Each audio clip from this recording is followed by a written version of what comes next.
Okay, guys, as you all know, I'm Nick, and this is my presentation on Moses, the 10 plagues, and his 40 years in the wild with the children of Israel.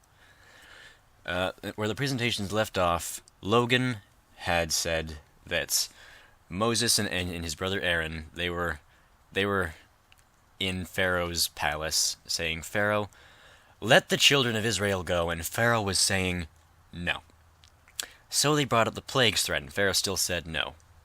And it took 10 plagues, namely a sea of blood, frogs, lice, death of all the cattle except the people in Goshen, which was the Israelites, boils. For those of you who don't know what boils are, I have a lovely picture of them on the screen right now. Hail and fire. Like fire from the skies and hail. 3 days of darkness, not like including the nights of just straight darkness. And then the killing. This is the plague that ticked off Pharaoh and finally let the children of Israel go. The killing of the firstborn child of every family and flock, except the families who put the blood of a firstborn lamb without blemish, which represents Jesus, on their doorposts. If they did this, then the killing angel would pass right over their family and not bat an eye. After this, they're allowed to go, but there's a problem. They have to get over the Red Sea. They don't exactly have boats, and only 2 men would ever walk on water, and none of the 2 men were in Egypt that day. So the Red Sea is parted, and the children of Israel pass through. Pharaoh and his men, they chased the Israelites because they decided, you know what, we still want to keep them prisoner. But as they come onto the dry land that the children of Israel are walking through, the Red Sea collapses on them, and anyone who is not the children of Israel is swallowed. After this, the Israelites complain, there's nothing to eat. We want bread, we want meat.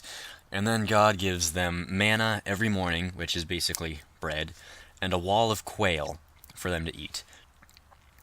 And eventually, after having food, they complain that there's no water, we're thirsty, we want to drink.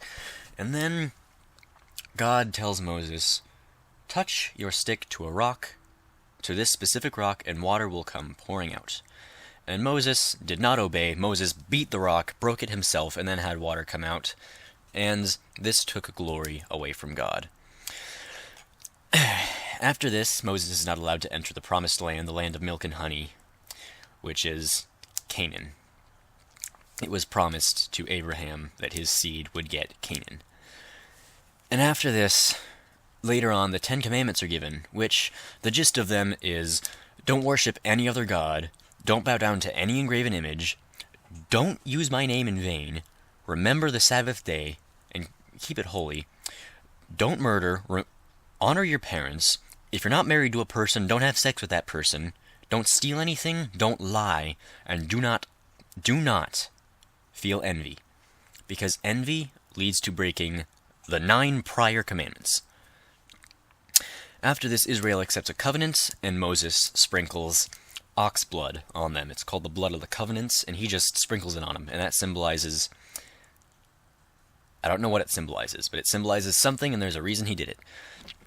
After this, he goes up to Mount Sinai for 40 days and 40 nights to get the 10 Commandments engraved on stone tablets that will contain the Melchizedek priesthood.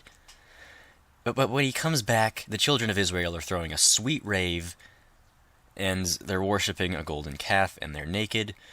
So he breaks the stone tablets, forces them to consume the golden calf in their water, and oh man, I forgot to include the first dang it Josh in recorded history. Oh well. But after this, Moses punishes the children of Israel, and then goes and gets a new set of tablets that only contain the Aaronic priesthood, which is notably a lower priesthood than the Melchizedek. It's what Aaron holds. And later, the Ark of the Covenant and the Tabernacle are made. You know, the Ark of the Covenant, that thing that is in the first Indiana Jones movie that melts off the Nazis' faces. Yeah.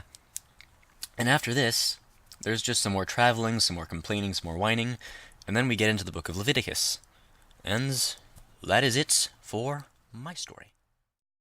For those of you wondering about the first "Dang It, Josh" recorded in all of history, it's basically Moses came down, started coming down the mountain, and then Joshua said, "There's a noise coming from the camp.